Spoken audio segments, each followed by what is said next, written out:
No. Hello, everybody. I'm Mickey, and this is my beautiful wife, Pam. Hello.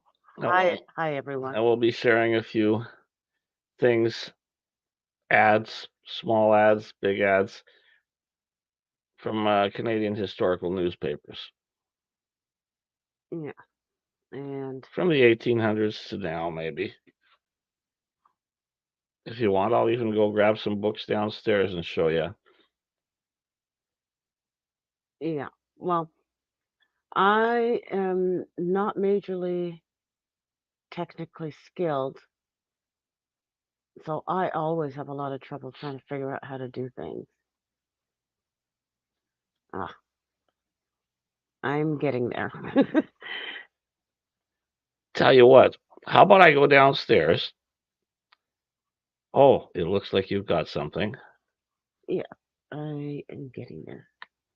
And I go grab a book or a magazine for more recent times. Okay. Oh, now you've got it. Okay. So, uh, hopefully we can figure out exactly. Let's focus in on something. Yeah, and see what we can find. Should be from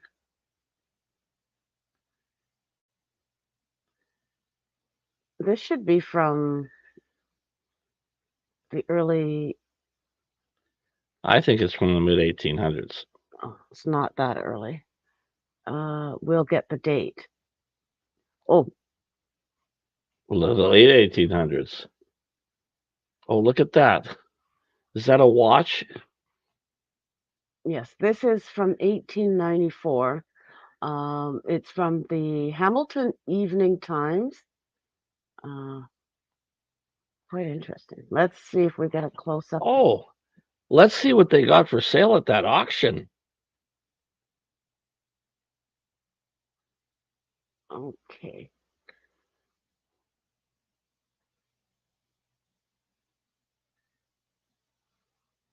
Oh, wow. Slow down. Down there.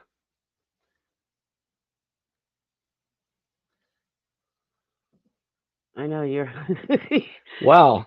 Goes to tell you our eyes are not very good. Yeah, really. Look at the stuff they're selling. They're selling ticking, flannelettes, gray and white curtains. That sounds really amazing. I'm just trying to make it bigger. It's just so tiny. Oh, look at this. Cashmere hop sacking. I wonder what hop sacking is.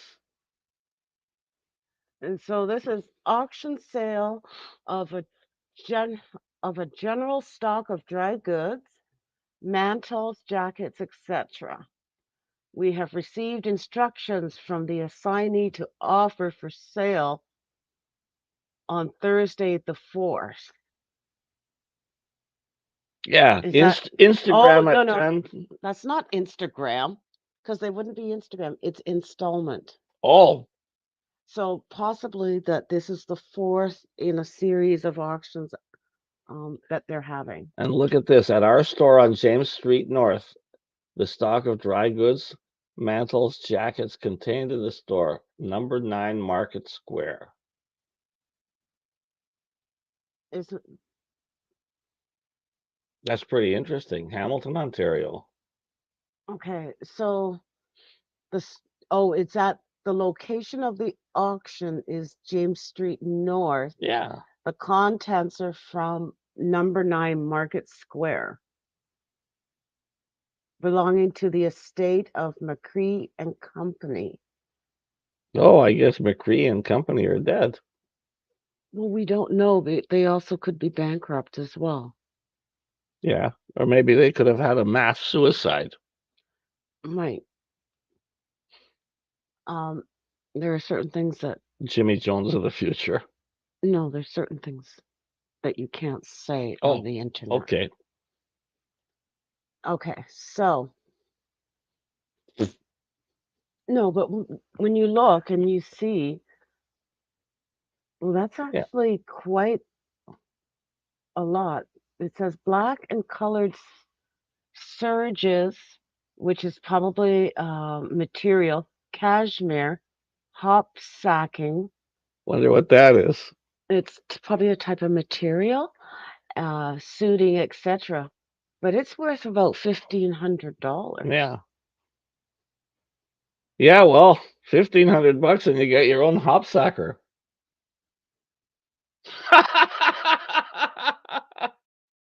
No, but we're trying to look at this. So basically, somebody, it's it says it's a dry goods store, Mhm. but it looks like they sell, well, what we would call a material Yeah, store, fabric store.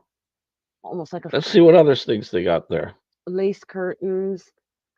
Oh, I mean, what other ads or whatever. Yes, but if you look down there, it says Thomas Burroughs, and in Oakville there was a suit maker Thomas that Burroughs.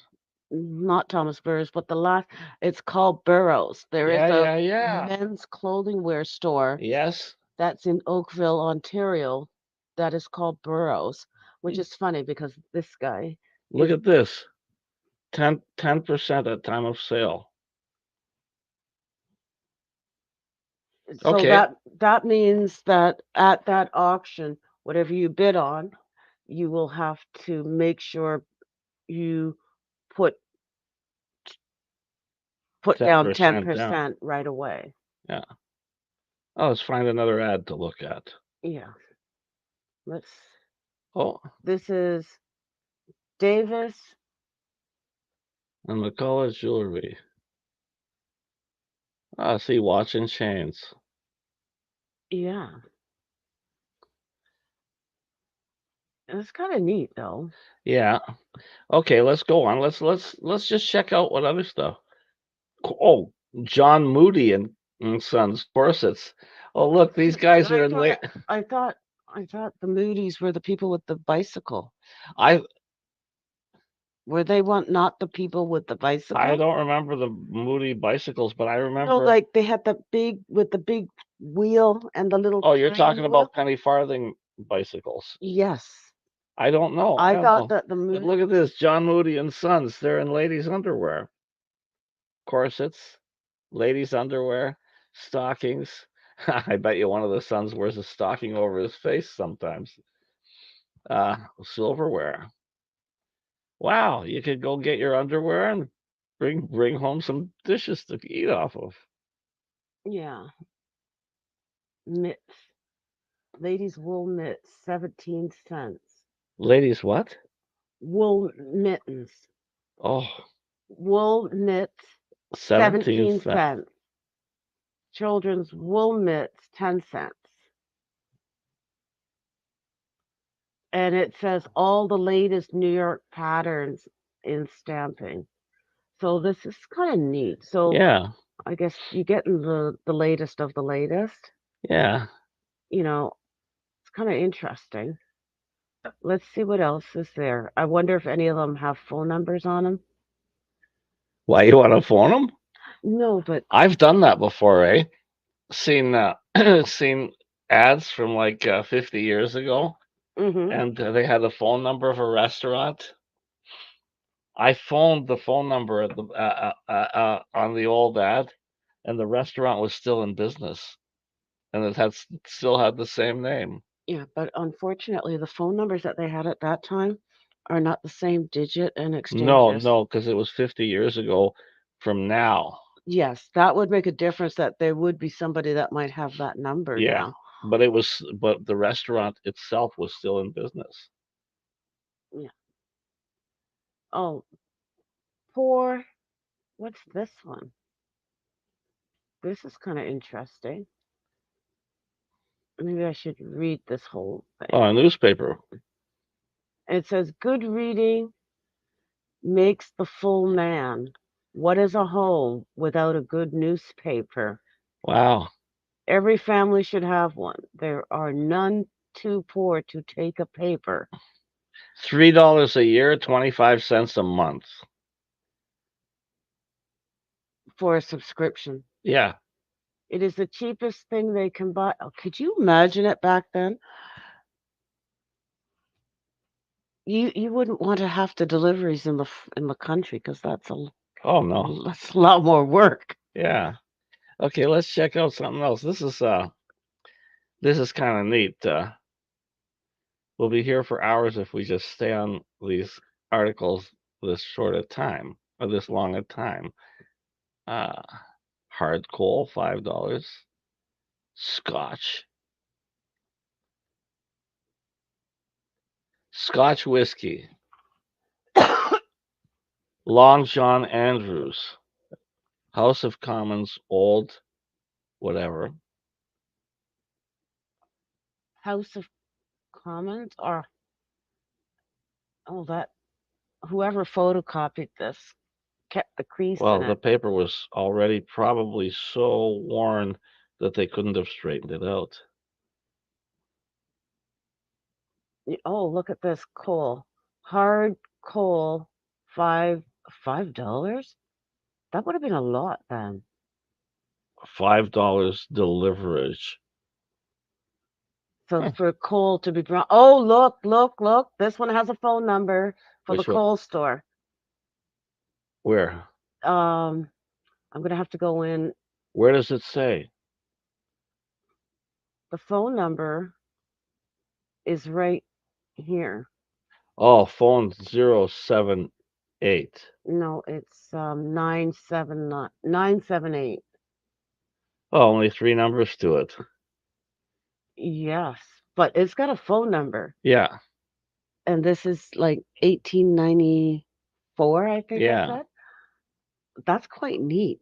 yeah. A lot of businesses must have And had they were phones like that. located at Barton and Ferguson. Hmm? Barton and Ferguson. Wow.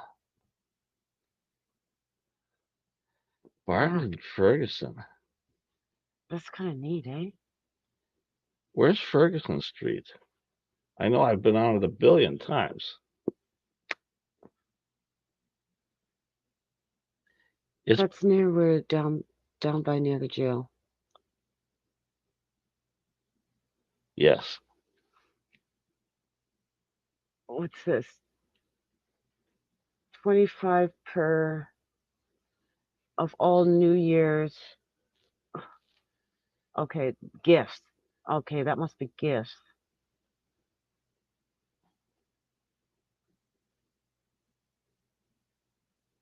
Oh, this is kind of neat. Skates. We have now received our full of skates for the season. Among them to be used with spring heels for the little people. We have about a dozen kinds to choose from. Gotta love it. Somebody bent this piece of paper. Hmm. Brass fenders, andirons. Andirons and fire sets. That's neat. The best selection we have ever had. Special drive to brass and iron beds. Okay, so they sell. Oh, wow. It's beside Jackson Square. Yes, 123 and 125 King East. no, that would be over towards. That would be over towards. Jackson Square or over towards the Burks building. No, Oh, that's I east. see, I see. It would But be where McDonald's is by the Wright House. we don't know because it doesn't say east or west. Oh, it just says King Street. Okay. Yeah, so we don't. We may not know exactly, but I think it's kind of neat.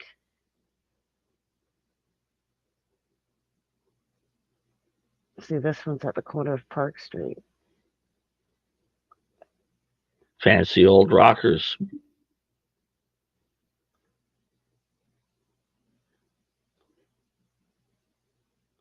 A snap all this week. We will offer whatever they may have left in fancy rockers, odd chairs, easy chairs, and easels at especially low figures. Phew, furniture. Okay, let's see what else we got here.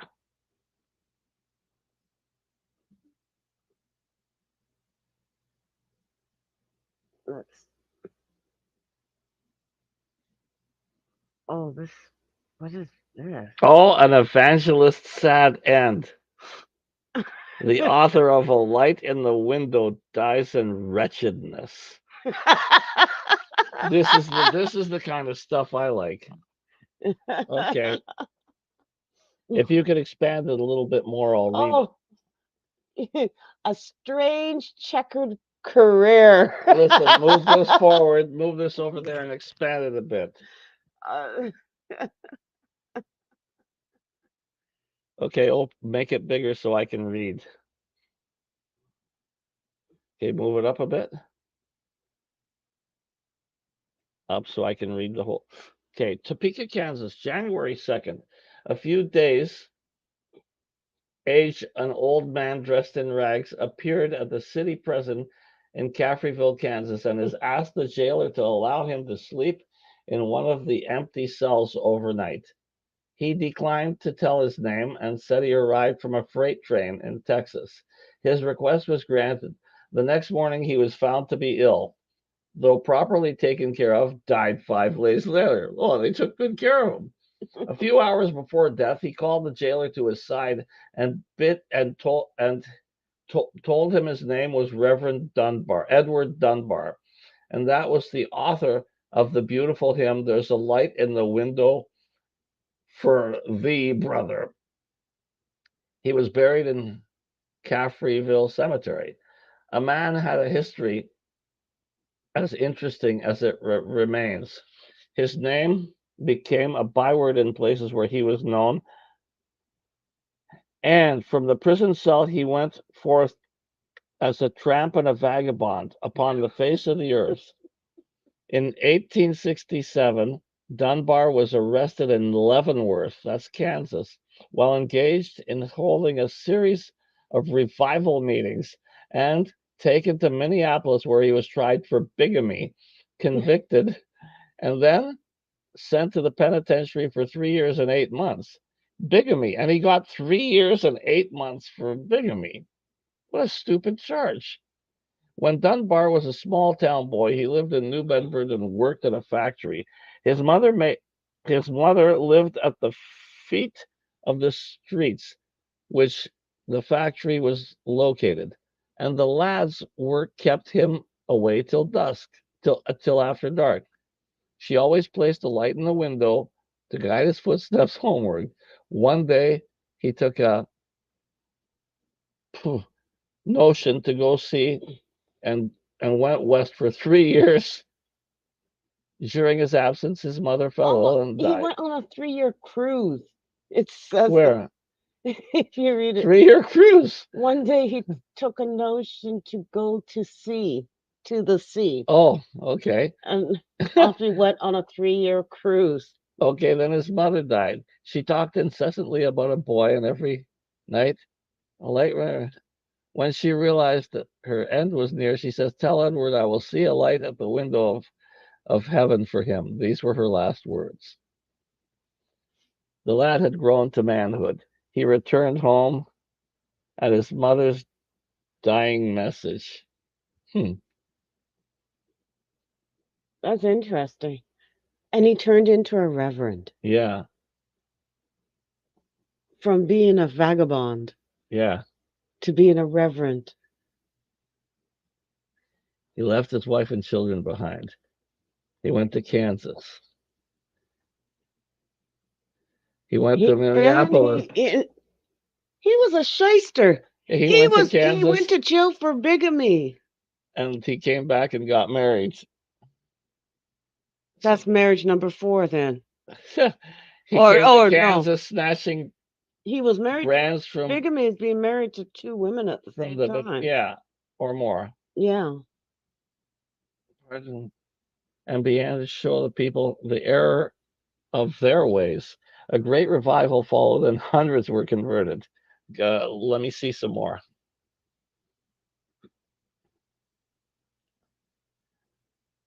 Oh boy. Miss Eunice Bell, a handsome young heiress from Indianapolis, was one of the converts. She fell in love with the evangelist and married him against the wishes of her friends. Shortly after the wedding, Dunbar returned to Kansas to fill an engagement at Leavenworth.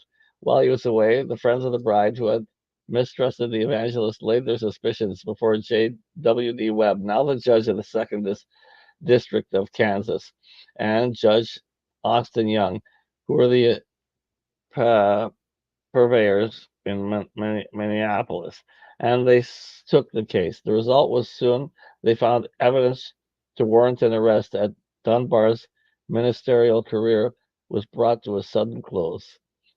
Judge Webb and Young assisted in the prosecution of Dunbar. After Dunbar's incarceration, Judge Young secured a divorce for Mrs. Dunbar and married her himself. I didn't expect that Yeah, one. they now live happily together in Minneapolis. Judge Lauren, the present criminal The present commissioner of pensions, defended Dunbar in this case. Dunbar's first wife, who died in Tennyson 2 years ago.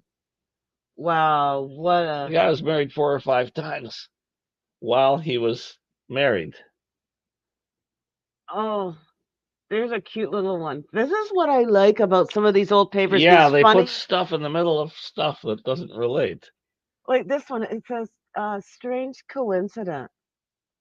One of those coincidences that are as mysterious as they are interesting occurred in connection with the death of John Nolar, an officer of Superior Court of New York, last Saturday. He took a notion to make his will, and as he was in excellent health, was chaffed by his friends when he asked asked to witness it. When he asked to witness it, it was signed and sealed that afternoon, and the next day he died of heart disease. Wow, if he didn't write the will out, he probably would have lived. I That's the thing that I like about some of these stories. Yeah. Actually, what we should have done was looked at some of these beforehand rather than just grab them at random because there's a lot of good stories in them Hmm. that we would have known to be able to tell our friends earlier Yeah. instead of really. Now you got another newspaper page? Um. Let's see what we can find. It takes me a bit to find some other things.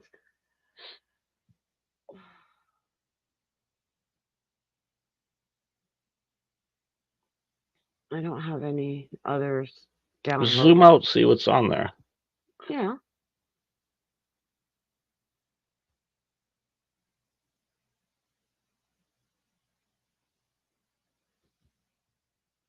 No, there's a lot. Hey, wait a sec. This right here. Yeah. Oh my God, it's Dr. Rayvon Pierce. Oh my gosh. Didn't we have one of the books? I had a couple of his books. This man is a well-known quack. Yes, but you've got to understand. I know the medication. I Show it up. This is hilarious. Now let's see. It's signed by Abe McKay. Here's it's a testimonial. A leap in the dark. Usually when you set out to get something for your blood, Dr. Pierce's golden medical discovery gives you proof. Its makers say that as a blood purifier, flesh builder, strength restorer, if it isn't the medicine for you, they guarantee your money back. Is guaranteed to cure or benefit in the worst skin, scalp, scrophulous Affection. Affections. And Nigel Lincoln Company in New Mexico. This is his letter. Dr. R.V. Pierce, which is Rayvon Pierce, they don't say. Rayvon Pierce had a place in London, Ontario. He had a place in Buffalo, New New York. York, on Main Street. Remember, we saw the building Yes, that said on Pierce on it. yes, By the on time we got there, his building burnt down, and he had some place in England. Now, here, Dr. R.V. Pierce, sir, I have a boy who was a solid mass of sores over his arms, legs, and back from the time he was 6 months old until he was 5 years old. I gave him Dr. Pierce's golden medical discovery and pleasant pellets. Doesn't that sound like it works? hmm Pleasant pellets. He has now for 2 years. He has been well now for 2 years. 4 bottles of Dr. Pierce's golden medical discovery made a final cure for him. Now, Dr. Rayvon Pierce, I happen to know a bit of his history, and Rayvon Pierce was a bit of a quack, and not but not but you've got to realize that back in the late 1800s, yet they had doctors and they had quacks, but he wasn't considered a quack. no, he It was was another type of doctor yes. that was considered quack. He's It also it's too the hard to. doctor that is quoted as saying that playing with oneself, you know what I'm talking about, that playing with oneself will give you permanent either blindness or mental disability. He is the man that said that. He's he He also he wasn't the only person. no, but he was the man that wrote a big book as twice the thickness of a Bible, and there was a big section on that. And he was saying that women should be free of lascivious thoughts. It was a great book. It's well worth reading, especially the one that came out exactly the time that X-rays were discovered, because there's a chapter called "New Rays of Light," and it shows people sticking their hands into safe X-rays. And another way of reconditioning your skin is he had this box that would put the person with only his head showing, and he would take the whole person's body and beam on it ultraviolet light to say that that's curing. Mm. Oh, he was something else, this doctor. Um, and if you see on television right now this device that blows water in one nostril and it comes out of the other, hmm this was advertised in Dr. Rayvon Pierce's book Mm. in the 50 in the early 1900s, and it was called a nasal douche. What he would do is he would have warm water raised up, and he would put Dr. Pierce's favorite prescription mixed in the water, or it would be another thing that he had. And what you would do is you would take a tube, like you were siphoning, stick the tube up one nostril, and the water would come out the other nostril. This invention was around in the 1800s. Hmm. Dr. Rayvon Pierce. Maybe we should do a whole show on him. Yeah, I wonder if we can find anything about him. Yes, and there was a way that he could tell whether you just had a sore on your leg or whether you had necrosis or gangrene. He would take a steel rod, stick it in the hole coming under your leg, and if it comes out of the other hole without hurting, that means you have gangrene. Oh, yes. Do we still have that book? I would not have sold it. I know I had 2 copies, and this was the third copy I had, but the first 2 copies, one was lost at Otis Elevator, one was lost in an apartment fire I had. And the last one, remember, Pam, we bought it at a bookstore at Stratford, and the Oh, person didn't know why the heck I'd want that book. Oh, okay. yes, Okay, then we should still have it. it's a great book. This is the type of book I sat there. Oh, there was even asthma medication. And what you're supposed to do is take these leaves, put them in a pipe, and smoke them as if they were tobacco. Oh, really? Yeah, I can't believe that article's there. And that's in No. a Hamilton magazine. Yes, but that would have made sense if he was doing stuff up in London, Ontario, Yes, at and stuff Buffalo. in Buffalo. Hamilton's halfway in between. Yeah, yeah, Well, a little less than halfway, but it's on the journey yeah. Let's between. go see what else there is. Remember, we had a few catalogs from like Eaton's and from Sears. Oh, what's this? Syrup of figs. Entitled to the best. All are entitled to the best that their money will buy. For every family should have at once a bottle of the best family remedy. Syrup. You just took it away from me. Syrup of figs to cleanse this system when congest. What's that? Or billions. For sale, 75 cents a bottle by all druggists.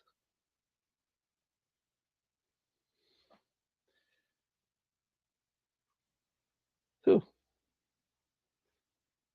Well, look, Buffalo, 2 persons cremated.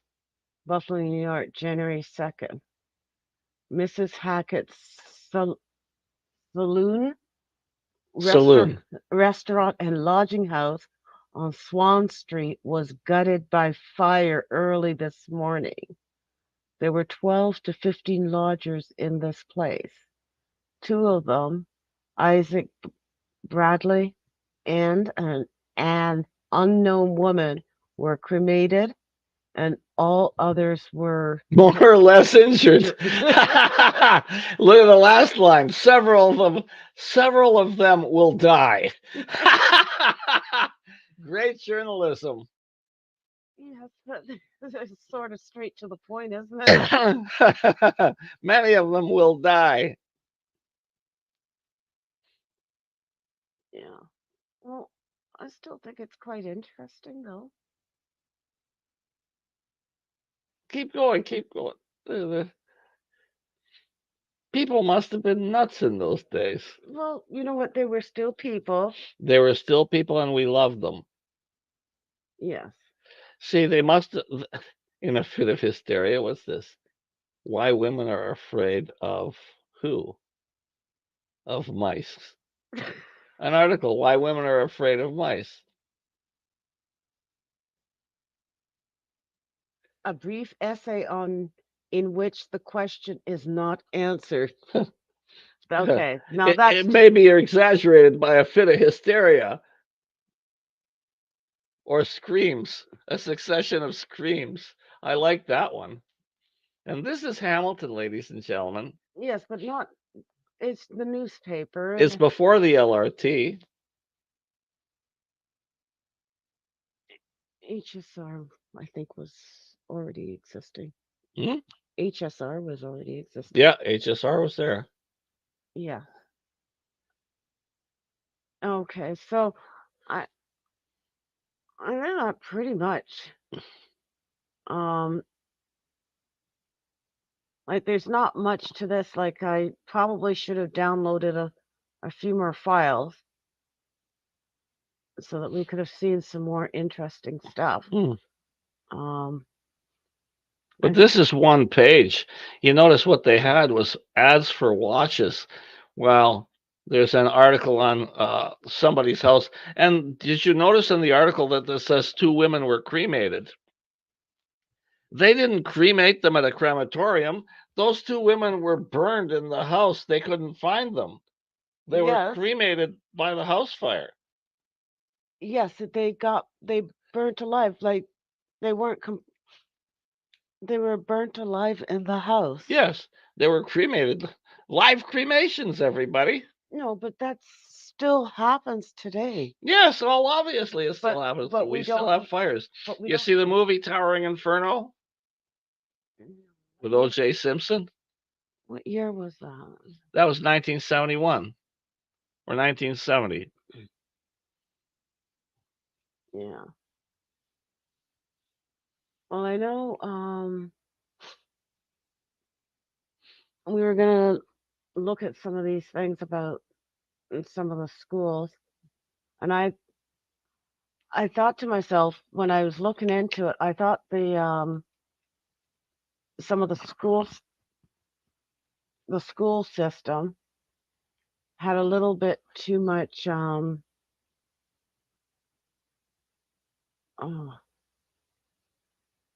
the infrastructure was kind of heavy. Yeah. Too much staff and too few students. Well, it's just the way they did things back then. Um, You'd think they were in government. well, it was.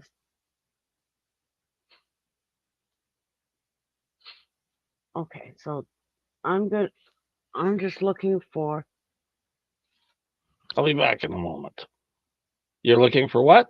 No, I was just looking for something else.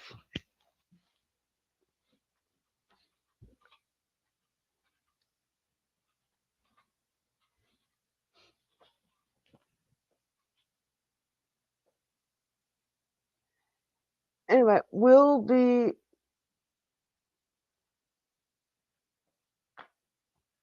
What?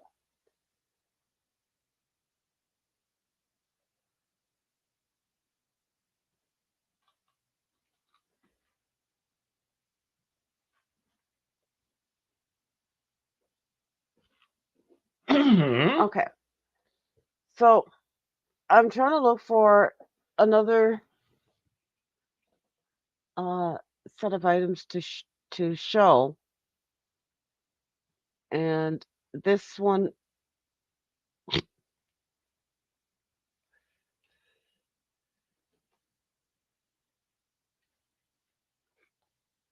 this one is interesting actually. Just gonna see if I can get it to pull up. This was to do with the Board of Education uh, in the local city.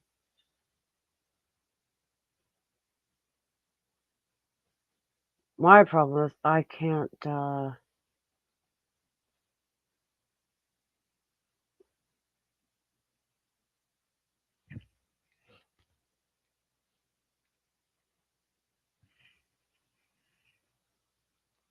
Who, me? Yeah, I'm. The other day I was in a restaurant. I was sitting with a bunch of musicians, a few members of the local bands, I don't know. I think there's a few members of the guys that hang out with Tim Gibbons, and there's a few guys that hang out with the Dirty Nil, and I was sitting there having, you know, pizza with them at this one restaurant, and lo and behold, they didn't notice this. That Paul McCartney was around the corner from us, and I come over, I say, "Hey, Paul, I've been a friend. I've been a fan of yours for life." And I shook hands with Paul, and I said, "Paul, can you do me a favor? My name's Mickey, and come over and say say hello to my friends in about 5 minutes. And I want to impress them like I know you or something." And Paul snickers to himself, and he decides to play along with this. And so I sit there, and me, Claude, and Mike, whatever, are sitting there, and Paul McCartney comes over, and he goes, "Hey, Mickey, how's it going?" And he goes to shake my hand. I says, "Please, Paul, not while I'm having dinner with my friends."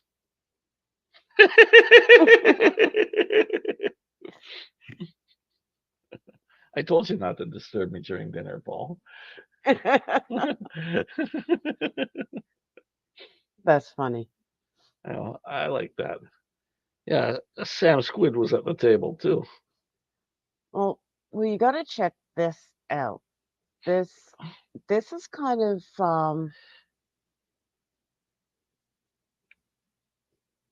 this is interesting. So basically, what it is oh, of course, I zoomed way out.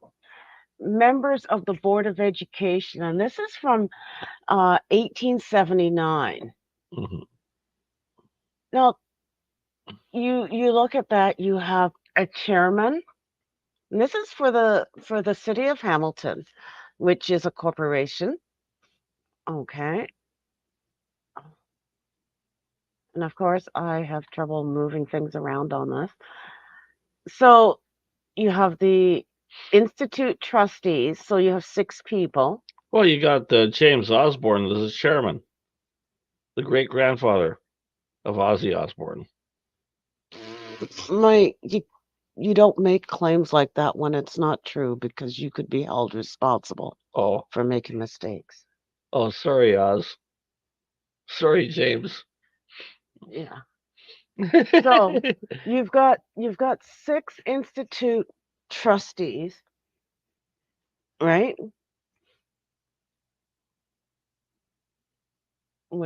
And then we have public school trustees.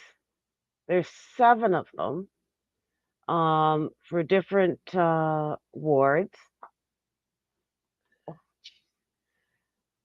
I'm not very good at moving the mouse around. So there's no, there's more than 7 of them. There's 1, 2, 3, 4, 5, 6, 7, 8. Okay, so there's 14 of them because there's 2 for each of those wards. So 6 trustees, a chairman, 14 public school trustees.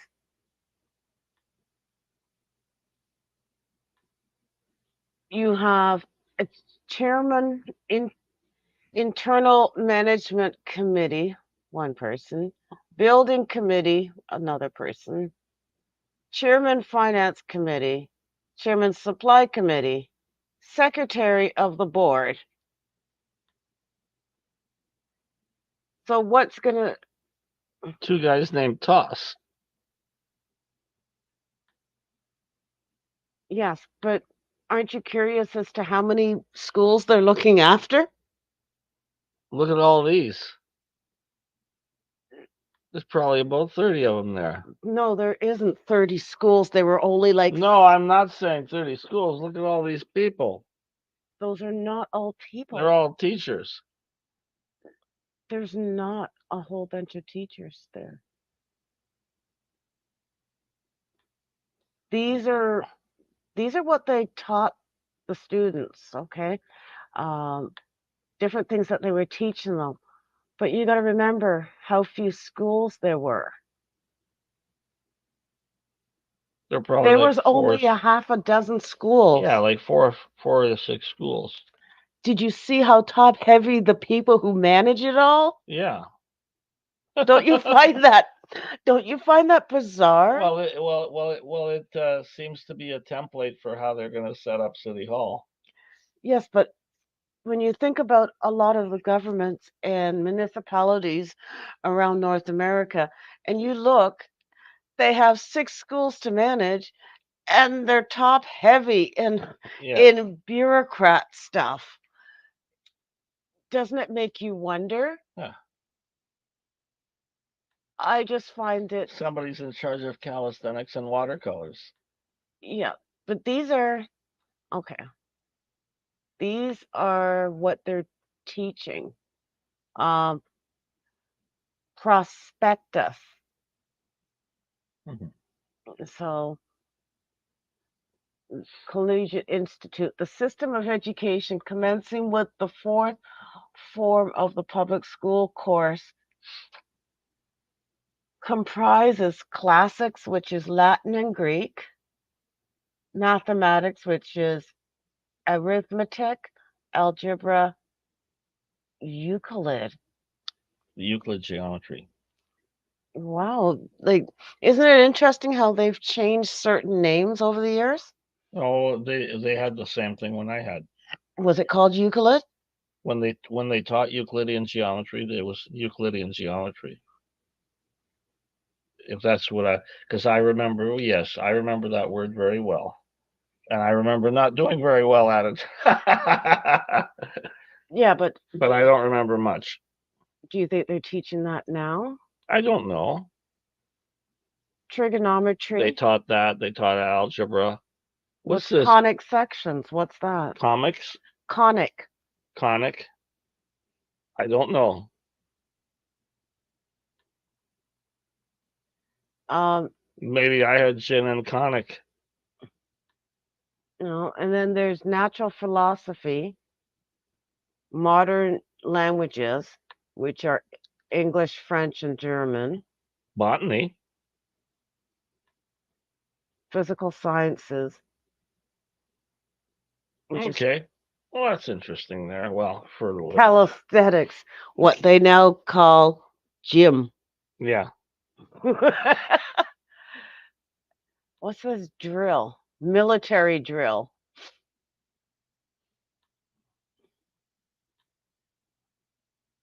So basically, 8 sessions or 4 scholastic years are required to complete the course. Yeah, high school.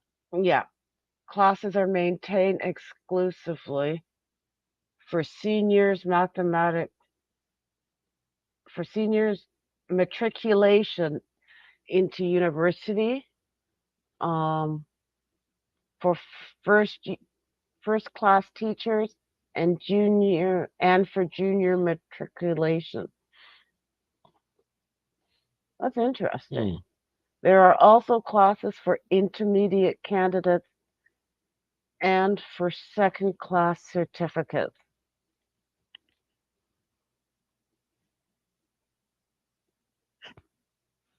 Um, I think what we I think what we will do, because there is so much more with this with the Board of Education stuff that's kind of interesting, that we will have to do another video another day. Yeah, and a video for more stuff from the ads. Yes, definitely. A part 2, Yeah. definitely. Um, so we would like to say, uh, so what did you take from this, Mike? What I take from that? Well, from the ad section, I still can't believe that there was an ad for Dr. Rayvon Pierce in Hamilton Hmm. I think that's interesting, and the fact that we actually many years ago, probably 20 years ago, we went to Buffalo and to look for his building. The looked for the. building was actually called, and if you'll remember this, if Hmm. you can imagine this, the Invalids Hotel. Yes, The yeah, Invalids Hotel. that was cool. And Invalid. Could you imagine being an invalid? no, that I want. that's when people are sick. Yeah. Well, what's it? How do you spell it? This is.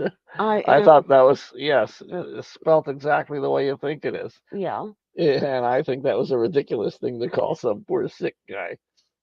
yeah, but they had different terms. It, it's just like all the stuff with the schooling stuff. Yeah, I wonder what they would. I wonder if they had those carts, those electric carts to get around on. They didn't have electric Do they? carts. Oh yeah, that's right. They just had X-rays that were safe.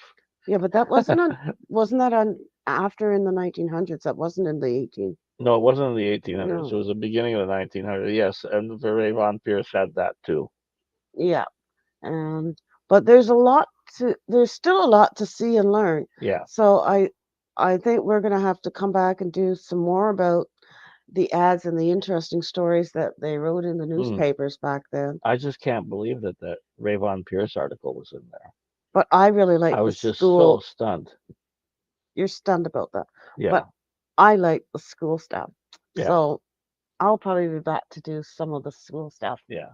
possibly on my own, but I know you will like the ads, I'm and more. so do I. I'm more interested in the BS type of ads. The snake oil salesman that gets married 5 or 6 times and while being a preacher, and No, I like stuff like that. I love I love quacks, evangelists, fakes. You know, I like guys like Dr. Ferdinand Damara because he represents what upper management is like in most companies. Yeah. Ferdinand Damara. Who's that? Remember that article that we pulled up about this fellow that was a airline pilot, that didn't have a license, that he was a surgeon for the army without, and all he did was read a few textbooks and did a few operations, and Mm. he ended up being a preacher, Oh, wow. and he ended up on a TV game show where Oh.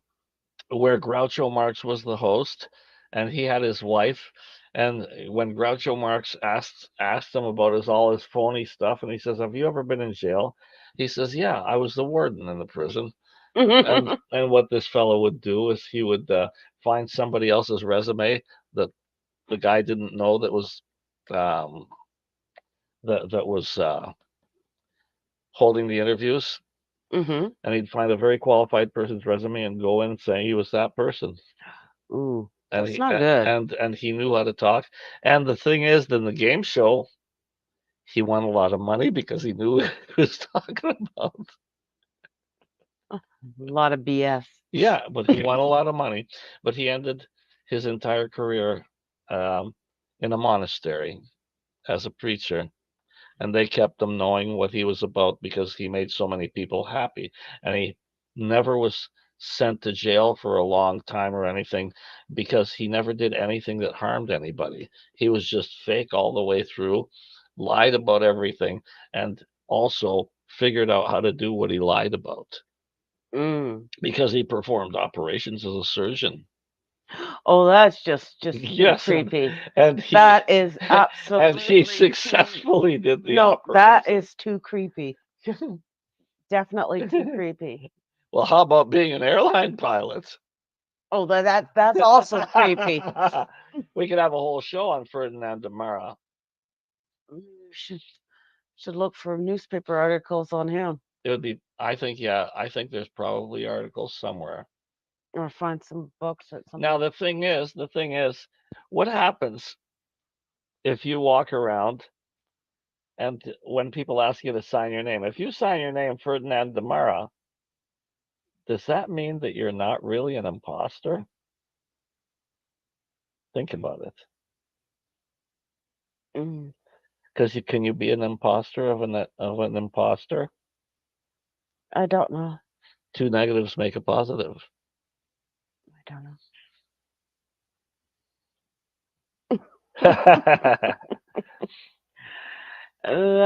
That is kind of interesting.